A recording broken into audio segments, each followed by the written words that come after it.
이번 시간은 부가세 과세기한하고 사업자 등록에 대해서 알아보도록 할게요. 우리 과세기한은 결국 세금을 부과하기 위한 기간으로 보시면 되는 겁니다. 그러면 1월 1일부터 6월 30일까지 이것을 우리는 일기 과세기간이라고 합니다. 그러면 당연히 이 기는 7월 1일부터 12월 31일까지 되어 있죠.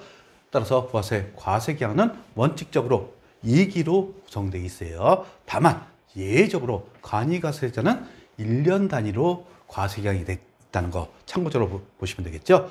그리고 1기 과세기간이 1월 1일부터 6월 30일이라 되어 있죠. 요 반을 또 나눕니다. 따라서 분기별로 예정신고기간이라고 표현합니다. 1월 1일부터 3월 31일까지 예정신고 납부하게 되어 있어요. 이것을 언제까지? 4월 25일까지 예정신고하고 납부를 합니다.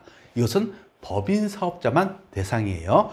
결국 개인 사업자는 예정신고 의무가 없습니다. 그래서 법인 사업자만 예정신고하고 납부할 의무가 있다는 것을 아셔야 돼요. 그리고 4월 1일부터 6월 30일까지를 일기 확정신고 기간이라고 합니다. 그래서 확정신고는 언제? 7월 25일까지 확정신고하게 돼 있어요.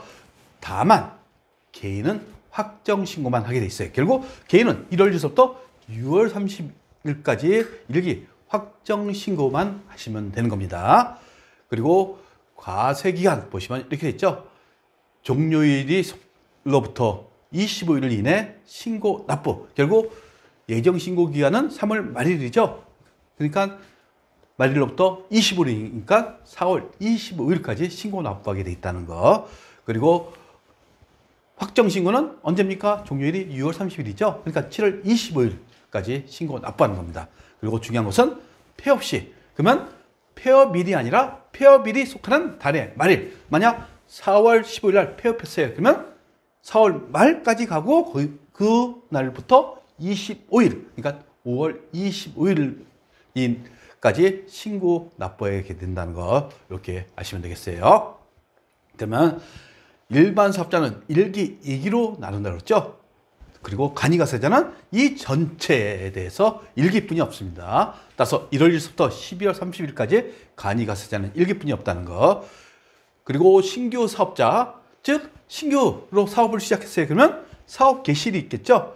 이때부터 과세기간의 종료일까지 우리는 과세기간이라고 합니다.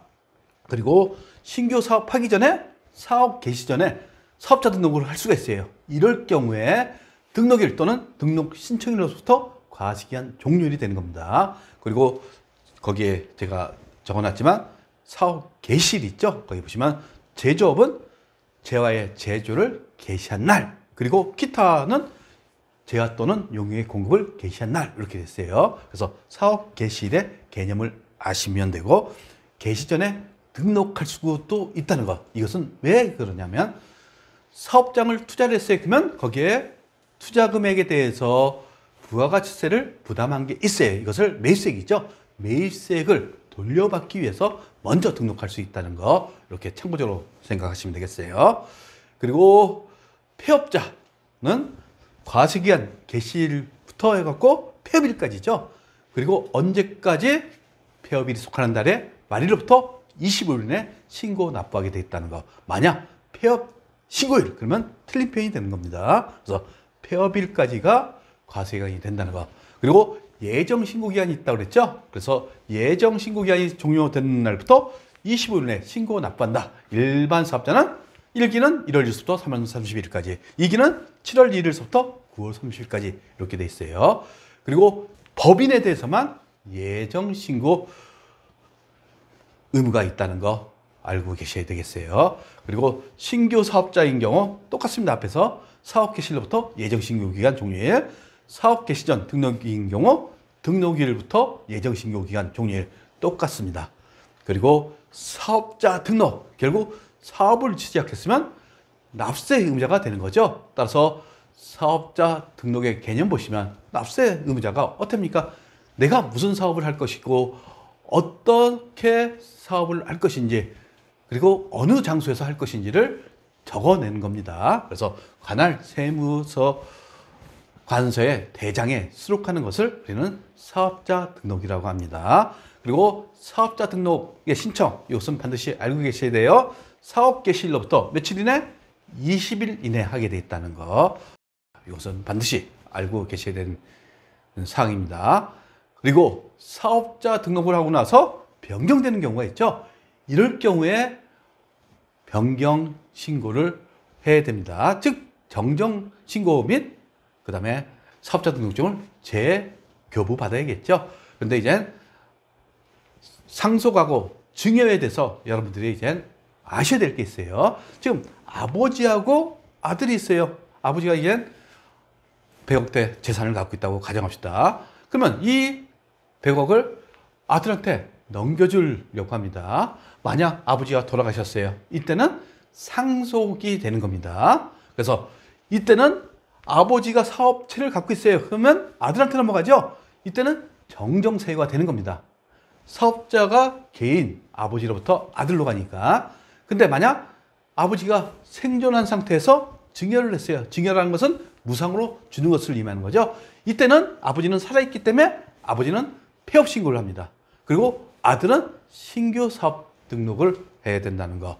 이것을 여러분들이 이해를 하셔야 돼요. 이런 부분은 시험에서 자주 나옵니다. 그래서 사업자 등록에 사후관리 보시면 상호를 변경했어요. 즉 주식회사 서울에서 주식회사 수원으로 했어요. 이럴 때는 바로 재교부합니다. 신고를 하는데. 근데 나머지 거는 2일 이내 하기로 돼 있다는 거. 여기 보시면 상속은 사업자 명의 변경해 갖고 정정세유죠. 근데 증여는 폐업세유이기 때문에 정정세유가 아닙니다. 그리고 사업 종류에 변동이 생길 때, 즉 재조업을 하고 있는데 인접이 추가되거나 아니면 부동산 매매업이 추가되는 경우, 이때는 사업의 종류가 변동이 된다, 이렇게 표현했죠. 그리고 사업장을 서울에서 수원으로 이전하거나 수원에서 천안으로 이전할 경우 이때도 정정 신고를 해야 된다는 거. 그래서 요 내용까지만 알고 계시면 되겠습니다.